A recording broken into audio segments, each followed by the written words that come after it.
Hey guys, welcome back to my channel. Today I'm going to start something a little new, and I'm hoping that we can make this kind of an ongoing video that we can do from month to month.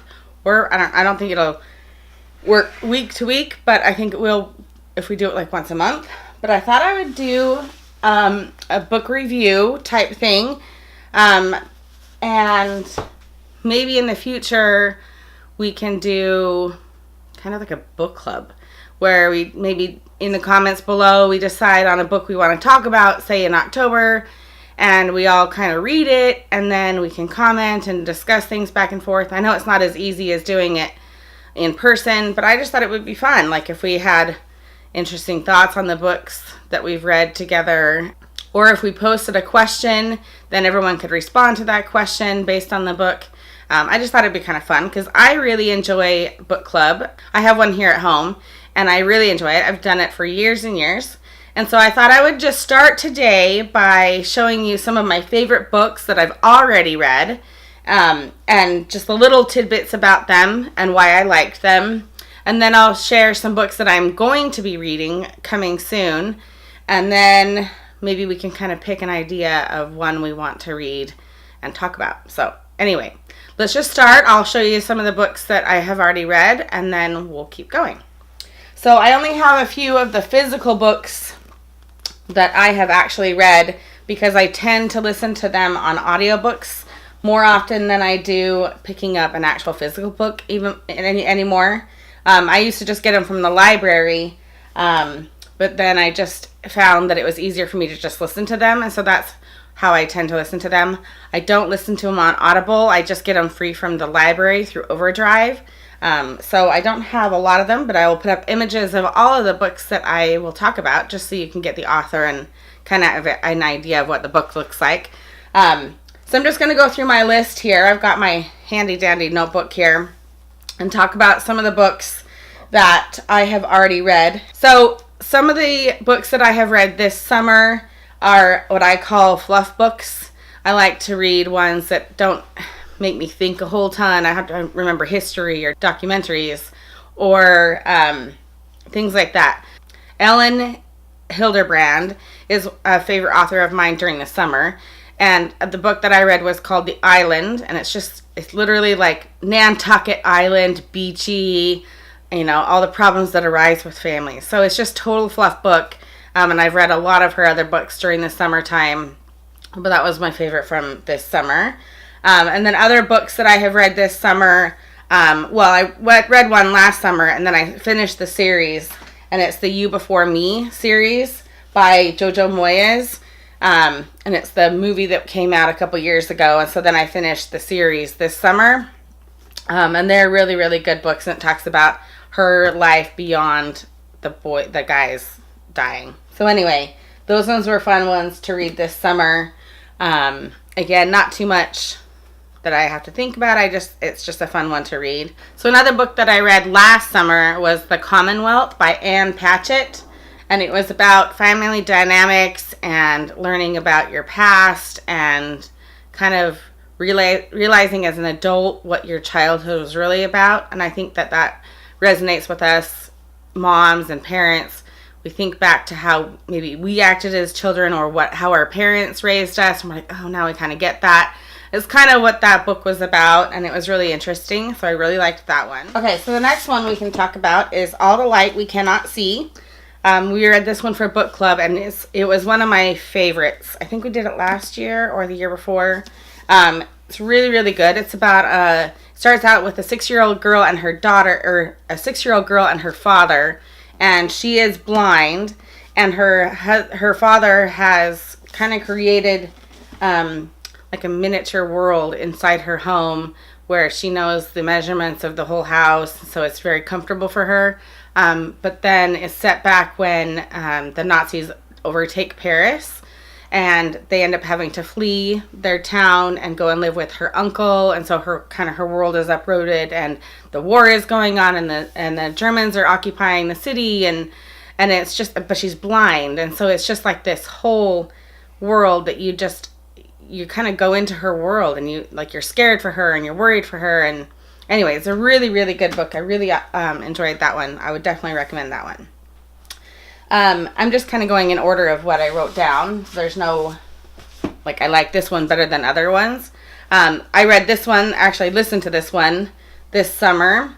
It's Trevor Noah's Born a Crime. And I will give a warning. I do tend to read books that have a moral compass, I guess. I don't read things that are sultry and they have to be good moral books. But Trevor Noah, I watch him on TV, and I really have always wanted to know about his history. And so this book is about him growing up in Africa. And it's really, really interesting. But I will say he has the F word in this, like, all the time. And even though I don't swear and I don't like it, the way he says the F word is actually really cute in his accent. So I listened to it, and it was kind of like one of the kind of books where you have to listen to it with earbuds so that your kids can't hear it. And I very rarely listen to books or watch shows like that. But I still would recommend this book because his story is absolutely fascinating. Highly, highly recommend it. Just know you probably don't want to have your kids listen to it with you. And let's see. The next books, I'll just keep my list here because I don't have actual hardback copies of these books because I did listen to them, like I said. The 7 Rules of Elvira Carr by Frances Maynard. That one is just really funny because it's about this lady and this couple that she just has these 7 rules of life, and she just has a very structured life, and she has to abide by these things, and then she realizes that there's a world outside of those rules. And so it's just a really, I don't know, I think I read a lot of books with that kind of a character in it that I'm not going to talk about today, but I kind of accidentally read a whole bunch that were like that in a row, and it was just interesting to read about women in their late 50s, early 60s, having led their life a very set way and inside the box, and then they realized that there's another world out there. And so it's just interesting. And really, it makes me realize I don't want to live inside a box. I want to expand my horizons a little bit. Killers of the Flower Moon by David Grann. Excellent book. This is the birth of the FBI. This is like true story of the murders in the Osage County in Oklahoma, and literally how the FBI was started and created. And it's just fascinating. It's a sad, sad story of the people that lived there. And they lived on the oil field land, and they owned it. The Native Americans lived in there, and they owned it, and they were super rich. And the white people came in and just took it over and killed people. And the FBI began because they had to investigate all of these murders in the city. And just, if you want to learn about our history of this country and who we really are as a country, I would highly recommend this book because it was eye-opening to say the least. The next books, I don't think I have any copies of these ones either. It's an author that I really, really like, and I know that I can pick up any of her books and read them. So the author is Kristen Hanna, and I've read Nightingale and Winter Garden and Firefly Lane, but I have not read The Great Alone, and I just know I like the author, I know her style, and I have it waiting on hold for me for the audiobook, and I can't wait to read that one. And so Nightingale was the last one that we read, and it was kind of set back in World War II, where this girl becomes the Nightingale, and she's helping people to escape the German occupation, and she just kind of puts her life on the line to help protect her family and protect these people. We tend to read a lot of books about history and World War II and that kind of thing, and I like doing that because I like to educate myself and have, even though it was a fictional story, it still depicts the occupation and where our country came from, kind of thing, and the history of different countries. So I really like that one. But then the other books are just kind of different stories, but the author has a really good way of writing. So I just appreciated those ones. The Mountain Between Us, obviously it was a movie. And I will 100%, hands down, say do not watch this movie. 100%. I read the book and do not watch the movie. It's not even like the one where you want to read the book and then watch the movie. Don't even watch the movie. Like, the movie made me so angry because they completely switched the characteristics of the characters and their personalities and the complete plot of the movie, and it really ticked me off. And so just read the book. Like, trust me on this one. If you haven't read it yet, even if you have seen the movie, put that out of your head, read the book, and you'll understand. You can even leave a comment below and tell me, like, you were right, because they just made the movie like totally Hollywood, and it really made me mad. So this is I always say that the books are always better than the movie, and that was the case here. Other ones that we are currently reading for book club right now, our book for September is actually Readers of Broken Wheel Recommend by Katerina Bivald. And I really, really liked it. It's about these two ladies that they live in different countries. One of them lives in Iowa or something like that here in the US. And the other one lives in, I don't even know, like Ireland or something, like in a different country. And they somehow connect with each other through like a book club chat group type thing. And they become friends online. And then they decide to meet in Iowa or wherever it is in the United States to get to know each other better, because the younger girl has some time off work, and so she comes for a month to spend her time in the United States. And she gets there and finds out that the lady has passed away. And I'm not giving anything away. That's in the first 2 pages of the book. But so then she comes into this really small town of Broken Wheel, recommend, and doesn't know anyone. They don't know who she is, except she was a friend of this lady that has passed away. And she becomes addicted to this city. And she introduces the city to books and book clubs and library and all this kind of stuff. And it's just really fun. Characters learning to like each other and what it means to be a good neighbor and a good friend. And I think that was really, really fun to read.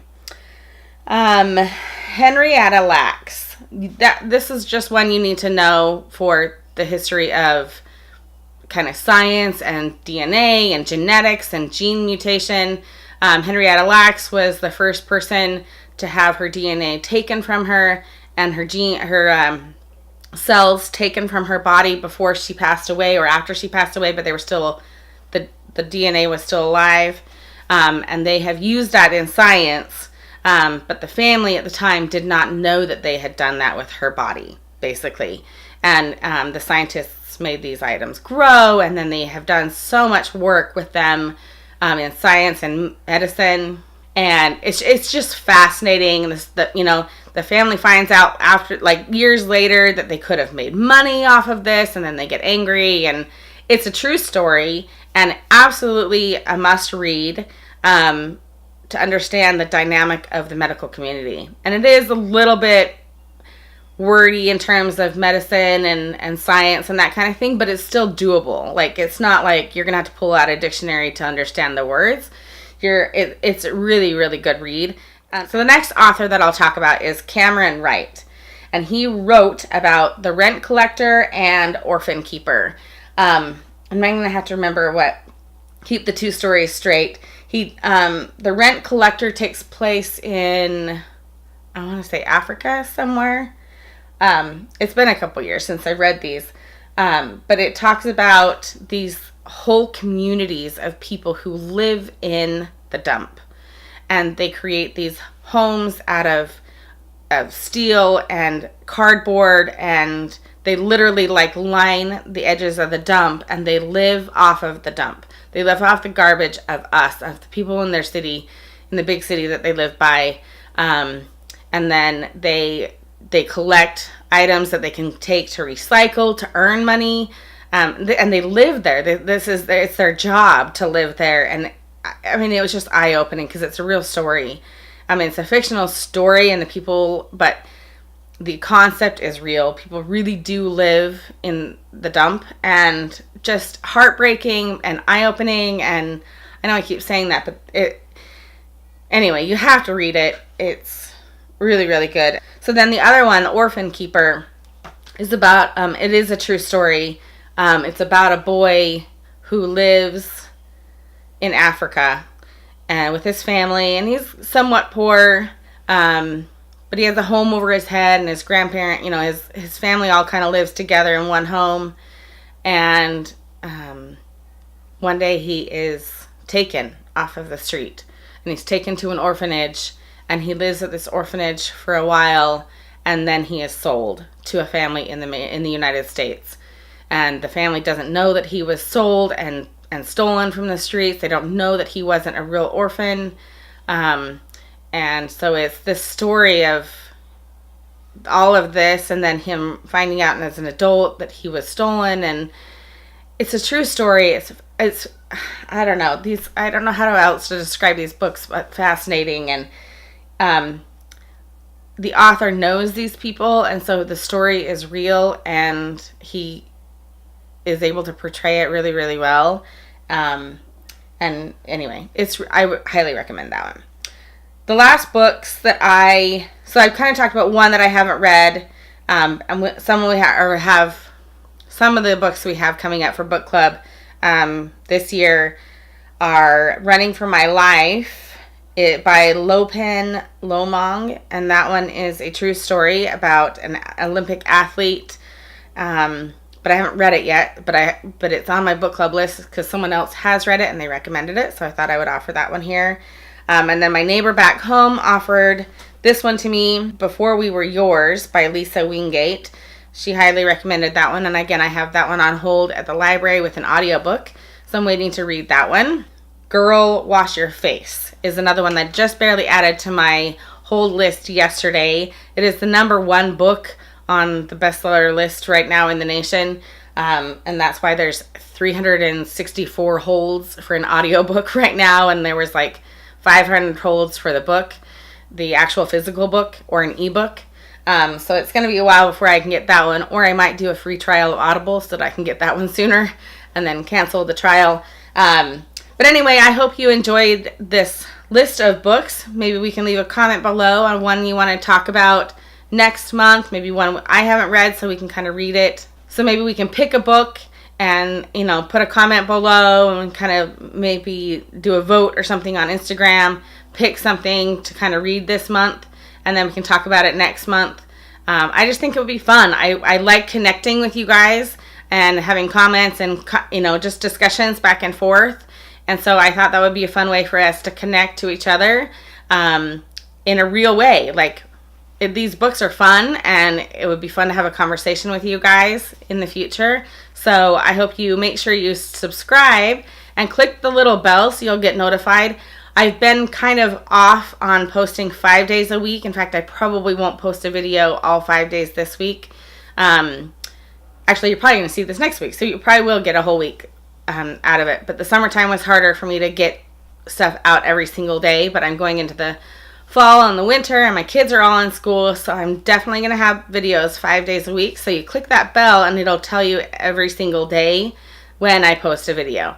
So make sure you stick around. Leave a comment below if any of these books are interesting enough for you to discuss in the comments for next month, or just want to talk about them now. I don't mind doing that either.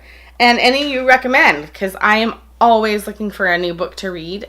And our book club is actually doing our book picks for 2019. We do that in November for the following year, and we all bring book names to the table, and we have a vote, and we decide 8 to 10 books that we're going to talk about and discuss in the following year.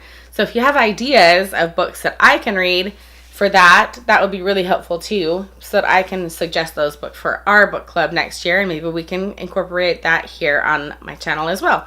So I hope you enjoyed this video, you guys. Take care, and let's go read.